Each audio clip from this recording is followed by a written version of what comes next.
Welcome to Inspiration and Transformation from the Banks of the Ganga with Sadhvi Bhagawati Saraswati, an American sannyasi living at the Parmarth Niketan ashram in Rishikesh, India.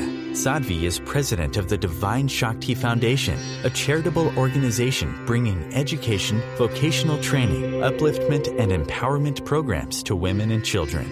Sadhvi is also Secretary General of the Global Interfaith Wash Alliance and Director of the world-famous International Yoga Festival. Join the musings of an American sannyasi as Sadhvi shares the wisdom and teachings of her guru, His Holiness Pujya Swami Chidanand Saraswati Ji. Welcome, everyone, to Inspiration and Transformation from the holy banks of the sacred Ganga River in the land of Rishikesh, India. We're talking about unconditional love and seeing the divine. And it's not love of the actions. It's not saying, oh, you're divine, therefore the fact that you just snatched my phone is okay. I'll love you anyway. Oh, you're divine. The fact that you just did this horrible thing to me or to our planet is okay. I'll love you anyway. It's not that. The action was wrong. Which is why I said, good for you for running after. If you want to file a police report, I would support you in filing a police report, because we are spirit. We are divinity. But there's also this plane of existence of matter. It's not that matter doesn't exist. It absolutely exists. Take a knife and cut my skin, I will bleed. That's not an optical illusion. Take this water and dump it on the camera will be ruined, not an optical illusion. Impact of matter on matter. Pour it on me, I will get wet. Not an optical illusion. So when we talk about recognizing spirit, it's not a negation of matter. It's not saying, free for all, anarchy, because we're all just divine spirit, so anything goes. It's about our attention to the level of existence of ourselves and the universe as we move through it. But that doesn't mean I don't notice the table and allow myself to trip over it and crack my head open.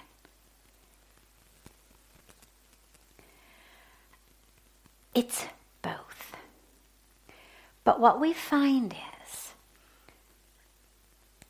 for the spiritual path, for our awakening, because ultimately, as we always talk about in here, the reason that we're here on planet Earth, the reason we've been given a human body, a human brain, a human mind with the ability to witness, the ability to be conscious of my consciousness. We don't think that other species have that, which is why it said that humans are the ones who attain enlightenment, because in order to do that, you have to be conscious of your consciousness. I have to be able to look at myself and say, anger is approaching. If I simply react in anger, this is what we talk about as the animalistic way of living. I'm angry, so I bite, or I hit, literally or metaphorically. I'm hungry, so I eat. Whatever it may be, it's there. I'm feeling sexually aroused, so I mate with it. Whatever or whoever it may be. Those are our animalistic instincts. What separates humans is the ability to be conscious of that. We're not the only species by any means that knows right from wrong. Pujya Swamiji always talks about, the dogs who are hanging around the food carts, and the minute that the food cart guy looks away, they snatch the bread, and then they look around, And if no one is there, they'll eat it right there. But if someone is there, they'll run into a corner. So they absolutely know they've just snatched something that didn't belong to them, that wasn't right, because they're sort of waiting to be caught and scolded. So we're not the only species that knows right from wrong, but what we are is the only species, we think, that has the ability to be conscious of what's going on in my own consciousness. To say, anger. Jealousy. Lust. And to be able to then take it to say, I am not this electrical and chemical pattern that's going on in my physical gray and white matter. I am not this experience of neurologic arousal that we call anger. It's happening. Hook me up to a brain scan, they're going to be able to say, arousal, anger, fear. We can do that. Not that. There's an I that existed before I was angry. There's an I that will exist after I'm angry. There's an I that existed before I was this current 47-year-old female sitting right here. There will be an I who will exist after that. Both in this literal plane, I'll then be a 48-year-old female, right? I mean, the physical body changes. So I'm not that. There is an I that's eternal, we say. Never born, never dies. But even if you're not there yet, just that has existed with this body, but that isn't the body, because the body keeps changing. But the I is still there. The mind keeps changing, the emotions keep changing, the thoughts keep changing, but I is there. So when we talk about the spiritual focus, it's not a negation of the material world. What it is an awareness of, I'm angry. There's a pattern that's going on, but that's what we're going to call the little I. Not the real I.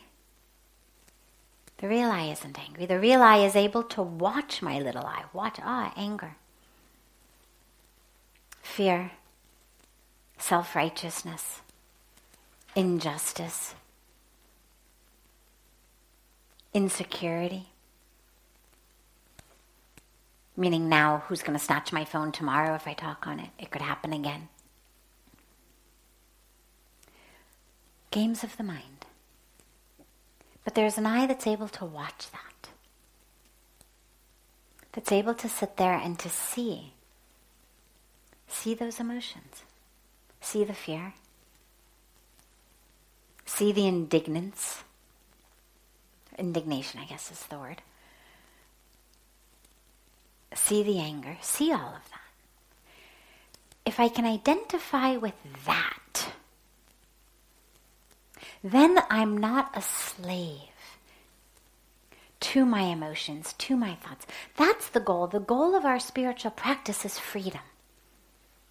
That's the highest goal. When we talk about moksha, literally moksha is translated as freedom. So I'm looking for freedom. If I am locked into, hooked into my emotional state, I am not free. The guy snatches my phone, I'm angry. No, it doesn't mean your anger is misplaced or wrong. It just means that you're not free in that moment. Ultimately, you should be able to have the choice to be able to be anger. So when you go to the police station and you tell them this guy, you want to be angry, because if you go in all peaceful and the guy did it, and the police aren't going to take you seriously. You need to be able to bring anger. My God, I can't believe it. I came here visiting this city and this guy, you better do something.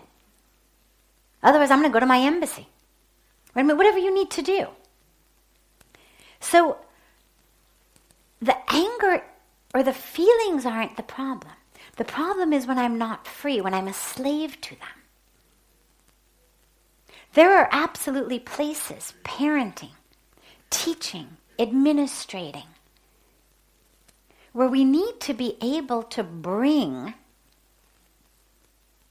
an experience of anger, because sadly that's how you get taken seriously in a lot of situations. But I'm not a slave of that anger. I'm actually free and simply able to recognize in this moment I better go in there and act angry so these guys take me seriously. But your freedom is your highest goal, not getting your phone back. Not never having your phone stolen again. Yesterday it was the phone, tomorrow it'll be your purse, the day after it'll be a gold chain on your neck. I mean, so the question becomes, how can I not bounce up and down with that which happens around me? Right? And sometimes the stealing's going to be literal. The guy literally comes up and grabs it from you. Sometimes it won't be so direct. Sometimes it'll be just a stock market that falls. Sometimes it'll be an act of nature. A tree fell on your car. You don't have insurance. End of car. Right? So sometimes it's literally something steals it out of your hand. Sometimes it's the universe. But if every time something literal is stolen from me, sometimes our respect is stolen. Somebody criticizes you in front of people. Your reputation is hurt. In India, this is a very big thing. My ijjat, okay, scold me all you want in private, but for God's sakes, don't do it in front of other people. Like, maintain my dignity. This person has stolen my dignity. So if I lose my freedom every time someone steals something from me,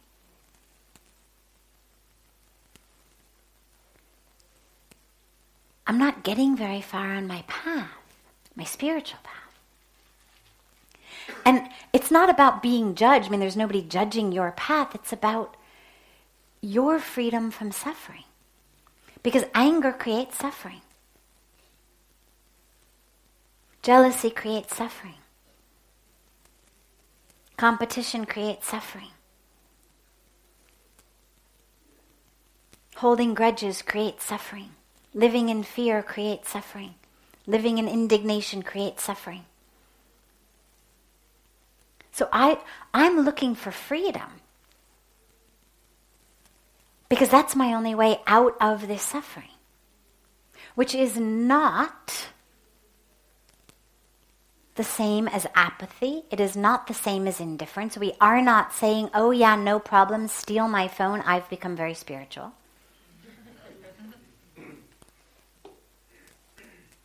We're simply saying the universe is going to happen in a whole variety of unexpected ways. And our goal is to be free in the midst of that happening. And the only way to do that is to be identified with that which isn't what's happening. So that's what it's about.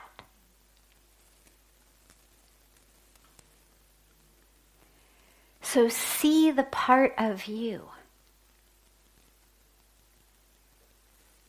that wasn't the owner of the phone.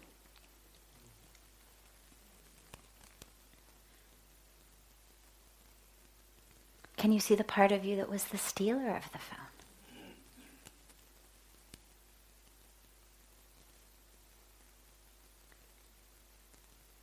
That's the stuff that really gets us growing. Because ultimately, if the same spirit runs through us, then I should be able to identify on that level with all of it. And I'm not saying it's easy at all. But simply the intention to go there is a very, very powerful spiritual practice. So I begin by identifying as the one whose phone was stolen. I then bring myself to identify as the part that never owned a phone, part that doesn't own anything, part that came in with nothing, will go with nothing. And then slowly, and you just keep taking it as far as you can go. Okay, you can do that. Can you then identify as that longing, as that grabbing? Maybe you've never grabbed a phone. Grab something else. We can always identify, if not with the actual act, with that intention. So we've all experienced anger, we've all experienced jealousy, we've all experienced greed and lust. Well, these are the things that lead people to act in wrong ways. So even though I may not have ever actually snatched a phone out of someone's hand, can I identify with that might lead someone to do it? And again, simply the intention of trying to go there. A, minimizes my anger. And B, opens my heart in a way that's far more valuable than the phone ever was.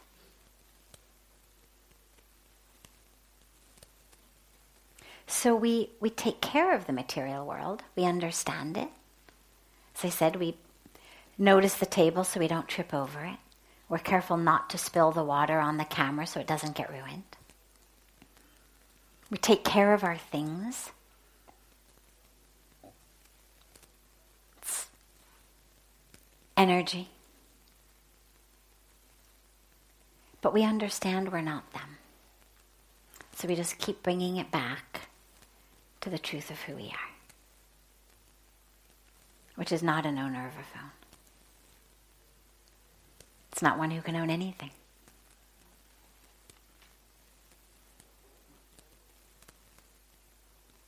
Not one with any rights other than freedom.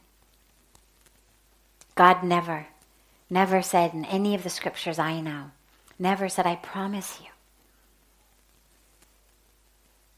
you'll never lose anything.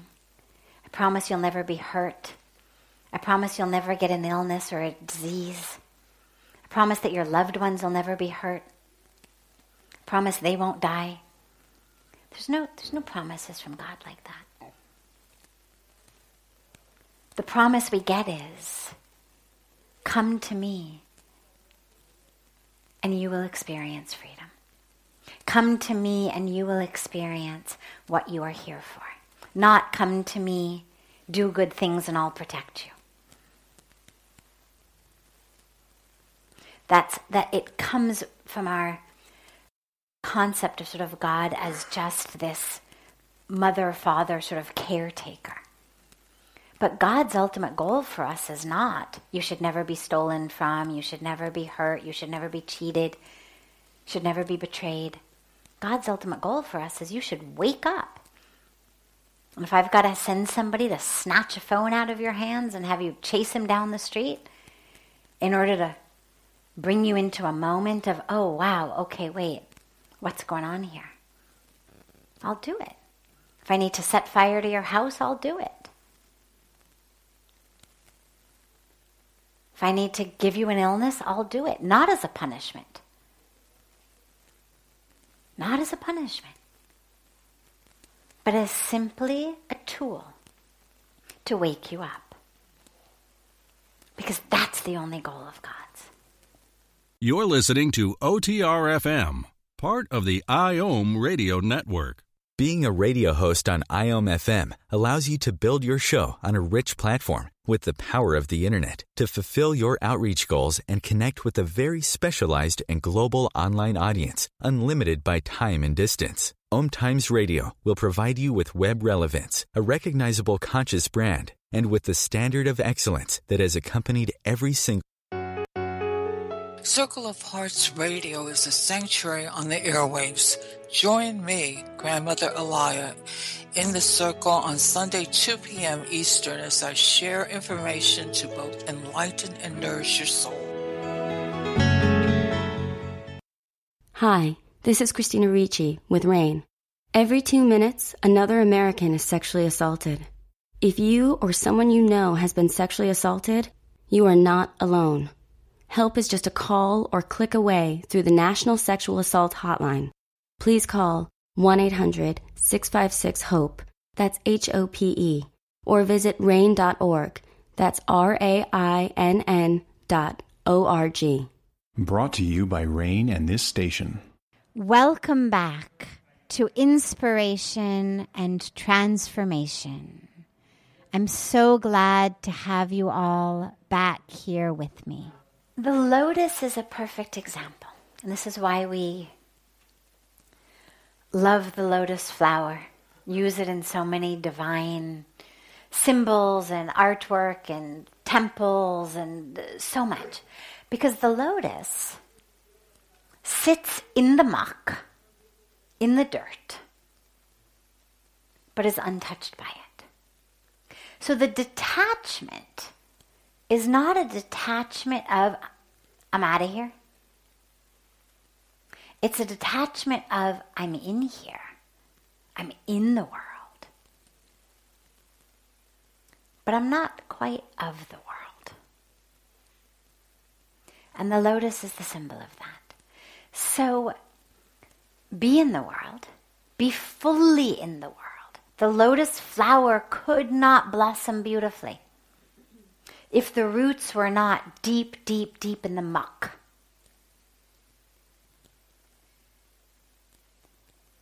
So be in the world.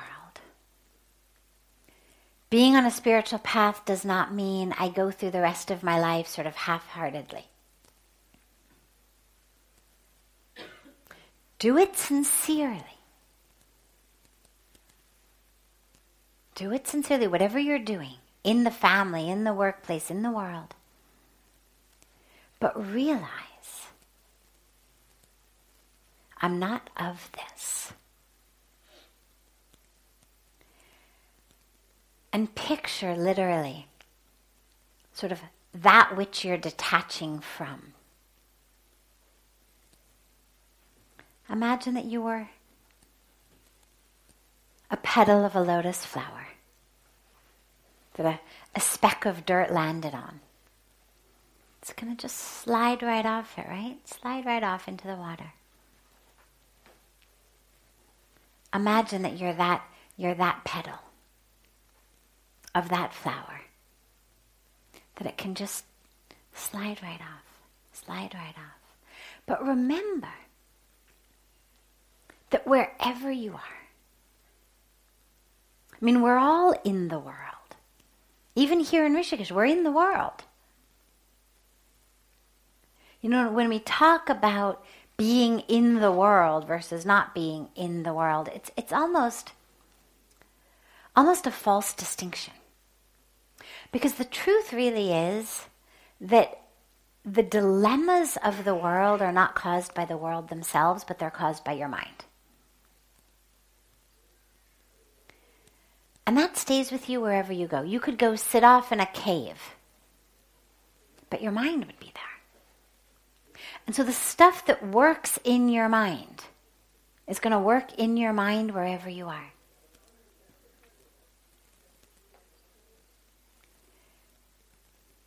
So the goal is, when we talk about being in the world but being spiritual, is I'm not letting my mind be impacted by this. I'm doing what I need to do, but I'm not getting wrapped up in it. I'm not thinking it is me. Do your job sincerely.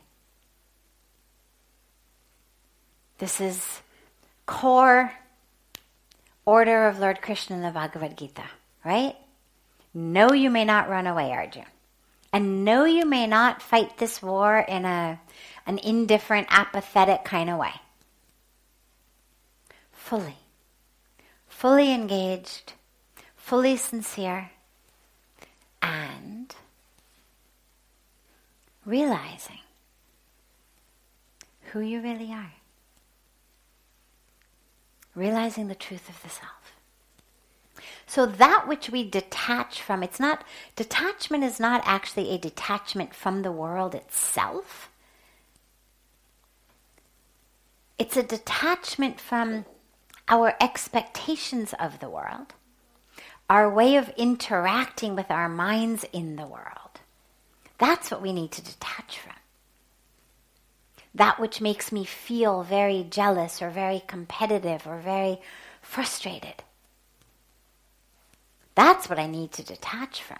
I need to detach from how does my salary compare to other people's salary, or how does my beauty compare to other people's beauty, or how does the type of car I drive compare to the type of car other people drive. I need to detach from that. It's not that I need to detach from the world itself. It's all in the mind. So in the world, how can you detach from the games? The world is not what makes your mind play it. The world is just kind of the board of your game. The games are played in the mind. So how can you, in your mind, detach from that which makes you feel stressed and upset, jealous, competitive, angry, lustful? All of that, how can I detach from that? And the tools for that are meditation, number one. Because when we meditate, we have an experience of who we are actually inside, the truth of who we are, and that stays with us. Also, inquiry and remembering. Pujya Swamiji says introspection. And just constantly ask yourself, really? Like suddenly you're all upset about something. Someone said something, they did something. Just ask yourself, really? That's me? That's not me.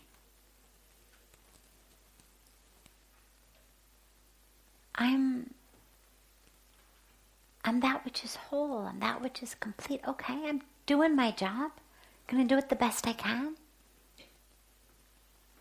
But I'm not going to lose myself over it. I'm not going to lose myself in it.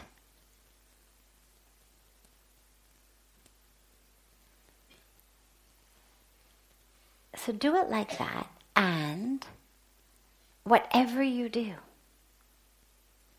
it as an offering to God. Whatever you're doing. Balancing spreadsheets in some financial company? Fine. Waiting tables? Fine. Pumping gas? Fine. Whatever you're doing,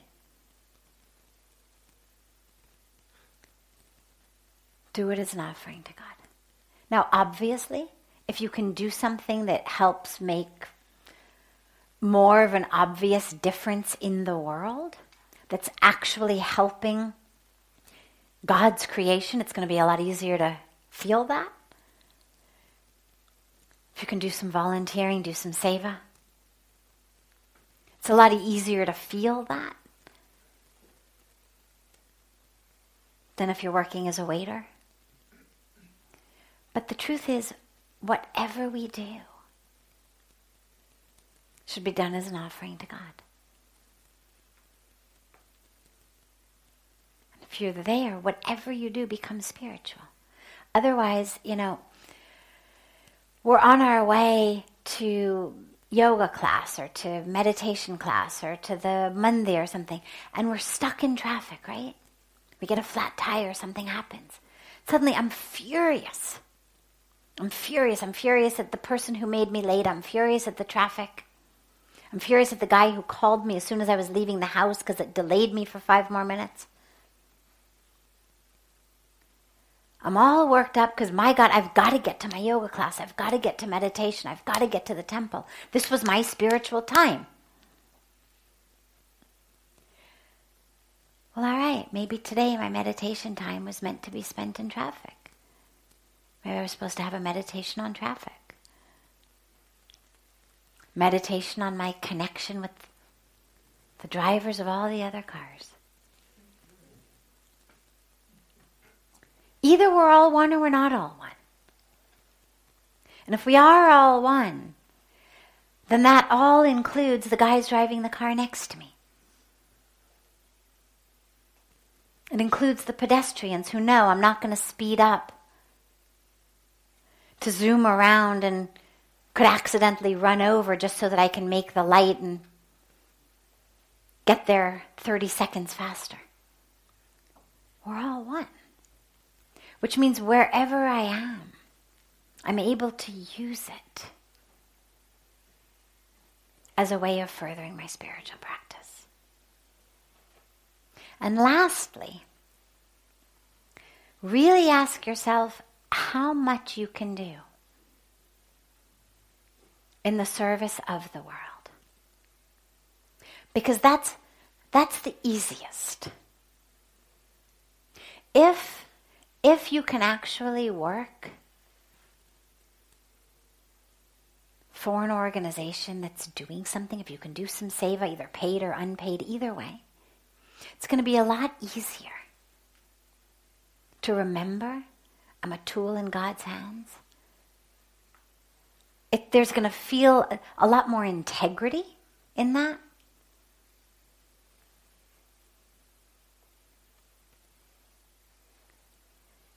So try wherever you can, whatever you can do, if not full-time, part-time. If you don't even have part-time, at least give smiles. Can you bring smiles to the world? Can you bring an extra sandwich at lunch and give it to the guy on the street? I mean, there's always something we can do. Can you give someone else the taxi you just hailed? You hailed it, came for you, but there's this nice person let them take it. Can you take the next one? I mean, just little tiny things. But that enable us to make our lives in the world an opportunity for spiritual practice. Not that I get to go home and give myself the spiritual stamp of approval just because I gave somebody a sandwich or my taxi, because that's also a trap. Done my spiritual work today. God, I'm so spiritual. You know, I always bring 2 sandwiches. I give one to the poor guy. It's also a trap.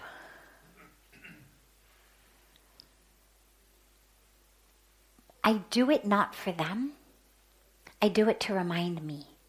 I do it because for whatever reason at this time in my life I'm stuck in that world, and all I can do, literally, feasibly, given whatever my circumstances are, the only thing that I actually can do in service to creation is bring a sandwich for the poor guy. I'm doing it for me. The fact that he takes it is a gift to me. So we do these things not to give ourselves a stamp of approval, not to inflate our ego, but as a way of reminding ourselves, because otherwise we forget. Otherwise we become in the world, of the world. We become the world. So we do these things to remind us. Oh wait, I'm supposed to be smiling at people because I'm an emanator of love and peace and joy. Okay, great. Forgot for a few hours. Okay, we'll try again. Then your focus shifts from got to get to that meeting, oh my God, I'm 30 seconds late, to, oh wait, I forgot to smile. I passed that guy without giving him a smile. Okay, not going to pass anybody else without giving them a smile. Just shifts your focus.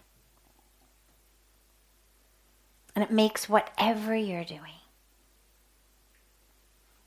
an opportunity for spirituality. Thich Nhat Hanh says, all right, even you're working on Wall Street, you're going to meetings. You can walk from one meeting to another meeting mindfully. You can at least practice walking meditation from one meeting to another meeting. So wherever you can get it, whatever you can get, as much as we can do, keep doing it. And then do more tomorrow. And then do more the next day. This is OTR-FM, part of the IOM radio network. OMTimes magazine is one of the leading online content providers of positivity, wellness, and personal empowerment. A philanthropic organization, their net proceeds are funneled to support worldwide charity initiatives via Humanity Healing International. Through their commitment to creating community and providing conscious content, they aspire to uplift humanity on a global scale. OMTimes, co-creating a more conscious lifestyle. Do you have time to read that inspiring book or that blog post you've been meaning to get to? In your busy world, how do you improve yourself and keep your life going? I'm Lisa Kay, and my Between Heaven and Earth radio show can transform your life just by listening. Be uplifted with inspiring topics, positive stories, and ideas that really work. Between Heaven and Earth Radio is conscious living for your soul, every Wednesday at 4 p.m. Eastern Time. Like Baldwin with People for the Ethical Treatment of Animals. I grew up loving circuses and other traveling animal shows, but it never occurred to me what life might be like for the animals. Training wild animals to do things they don't understand takes force. Routine discipline with a hook or whip with the heel of a boot shows the animal exactly who's the boss. Don't patronize animal acts. Please contact People for the Ethical Treatment of Animals. 757-622-PETA. Welcome back. This is Sadhvi Bhagawati Saraswati with inspiration and transformation. How can a person attain spirituality without taking sannyas? Okay, so first of all, some terms. Sannyas. Sannyas is the official ordination, you can say, into a monastic path. And so it's typically orange in almost all of the lineages. In some of them it's white. But it's a very, very specific and official order into which one is initiated. It comes with its own set of very specific rules. So it's a path of celibacy. It's a path of simplicity. It's a path of renunciation. It's like being a monk or a nun in any of the other world's religions. Spirituality.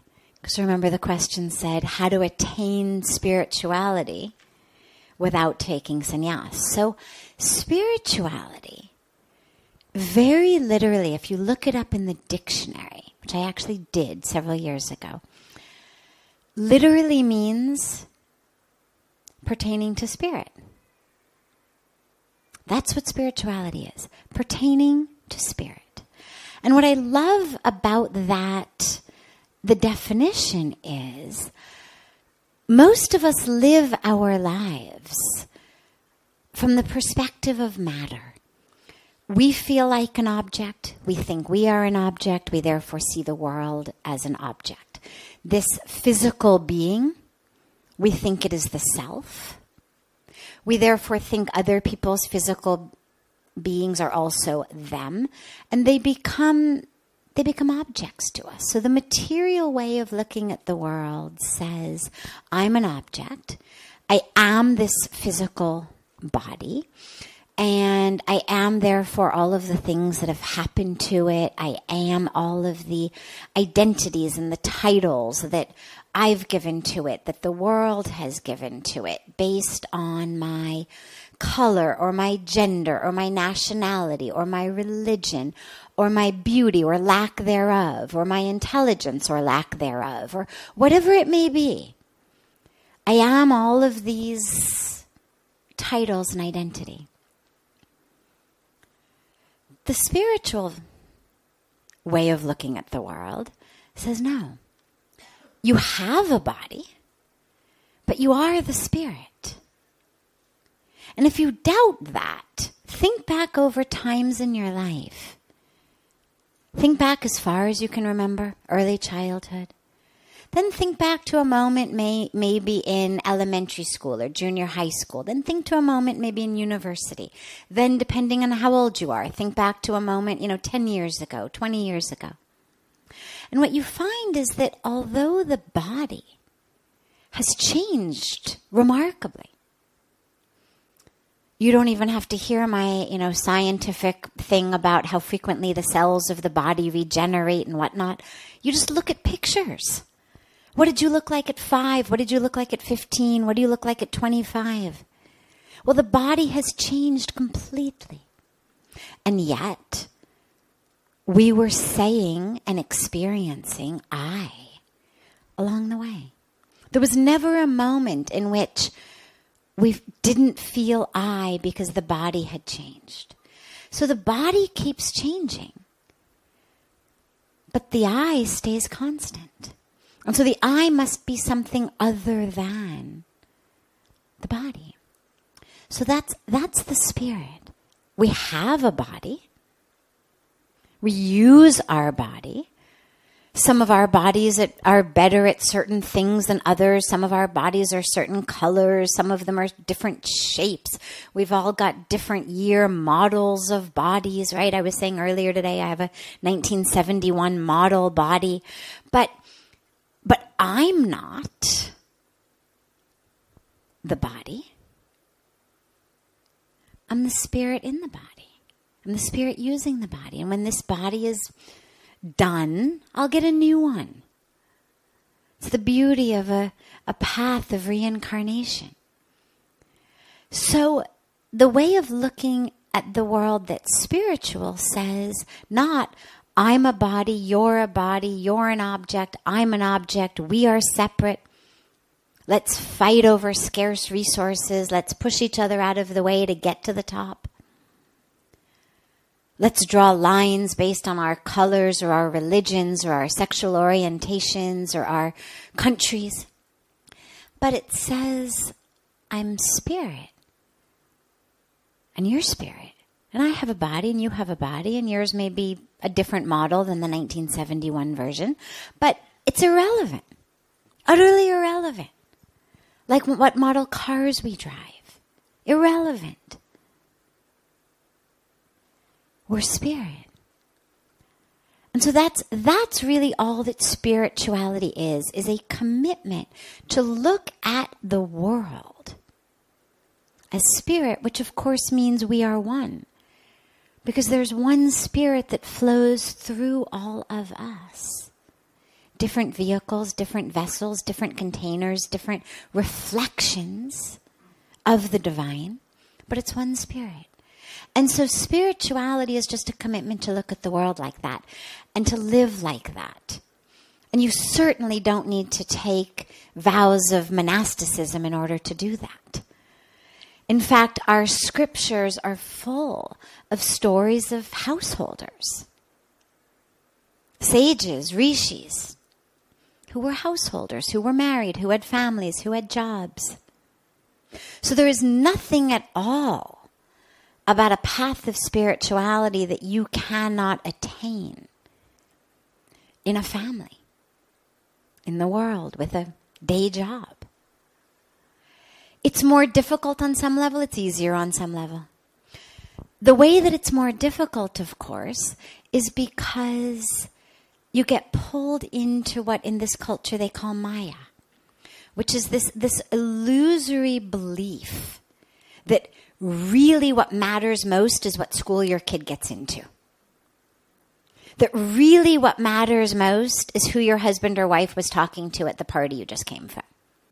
That really what matters most is who was wearing the nicest dress or the nicest sari, or who had more jewelry than you did, or who gained or lost a few pounds, or who showed up in what car. That's this illusory aspect of Maya, is that that's what matters. And we get stuck in that world. So a path of renunciation, of course, is a path that makes that aspect of spirituality much more simple. You're living in a world surrounded by people who are all committed to spirituality. You're not going to find people who say to you, you know, my God, you gained a few pounds, you look horrible, or my God, didn't you wear that yesterday? Well, yeah, I wear the same thing every day. You know, you're not going to find people who say that.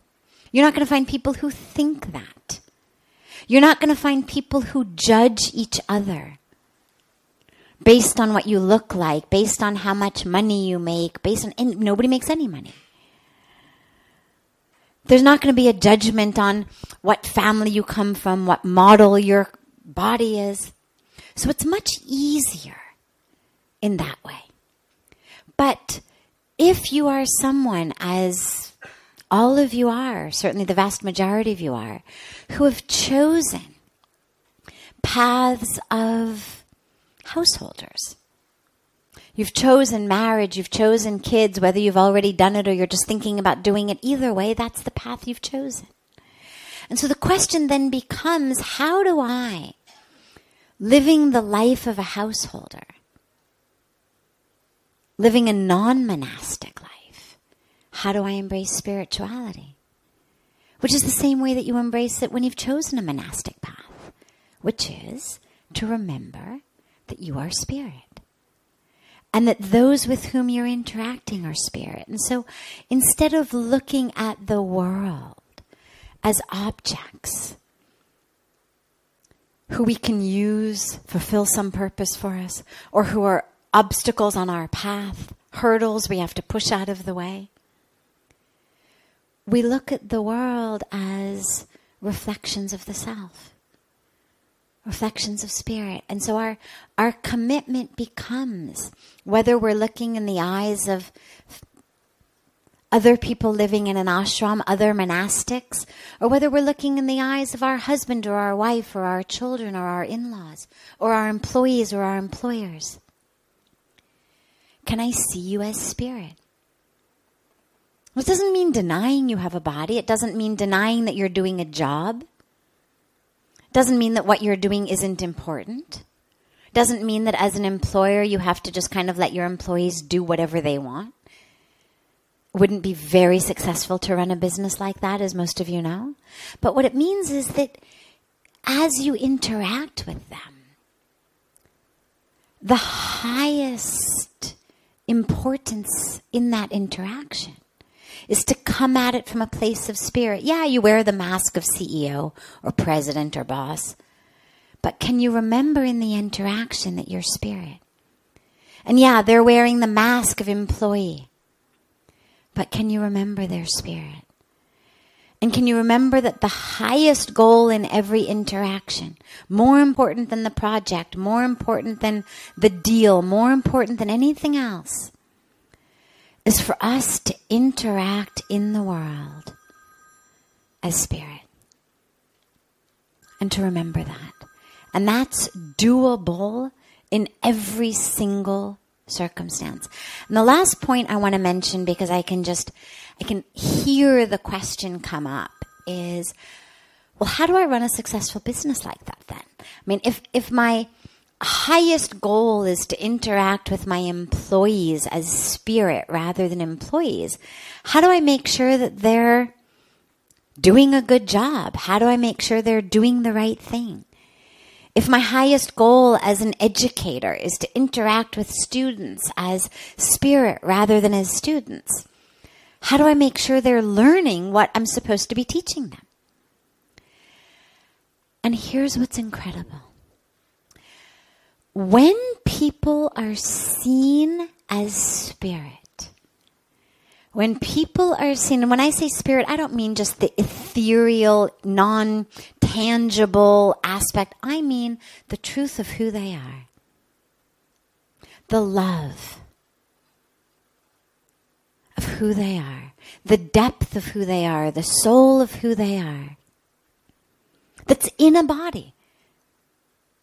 That has had real experiences in that body. When I connect with someone on that level, and I create space for them to connect with themselves on that level, what you find is remarkable. All of that which we really want in employees, in students, if we are companies that are looking to make a difference in the world, if we're education systems that are looking to make a difference in the world, is people who are awake and alive and courageous and connected. Not robots. Artificial intelligence is already going to give us plenty of robots who can do what humans have been doing for hundreds of years. The humans who are left in the workplace, we need them to be humans. We need them to be able to do what robots can't do, which is be creative, which is have intuition, which is be connected to the universe in a way that what that universe needs flows through them. And they have the courage and the connection to bring it forth rather than thinking, oh my God, my boss is going to yell at me. Oh my God, my colleagues are going to think I'm so stupid. I'm going to be the laughing stock. Forget it. That is not what we need today, neither in business nor in education, nor anywhere. We need people who are able to connect to spirit. And if we open the space for them to do that, whether they're my spouse, my children, my in-laws, my employees, my employer, if I, as connected to myself, am able to therefore create space for others to connect to themselves based on how I see them, we're going to bring about a world that is connected.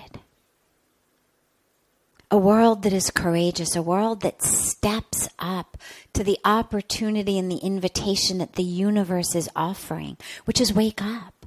Wake up to who you are, which is not a robot, not a cookie out of someone's cookie cutter, not your grades, not your title, not how your supervisor rated your report. But wake up to who you really are. And when that happens, that's when real transformation takes place. So, regardless of what path you have chosen to walk, a path of renunciation or a path of non-renunciation, either way, we have the exact same task, which is remember who we are. And then, whatever we're doing, whether we're stuffing envelopes, licking stamps, washing windows, bringing the boss, lunch and a cup of coffee, doesn't matter. Because there's nothing anymore that's low or high. There's nowhere left to go. That doesn't mean that in our career world we don't have goals of getting that job or attaining this. It's not a goalless life, but it's a life that recognizes there is nowhere that I need to go for me.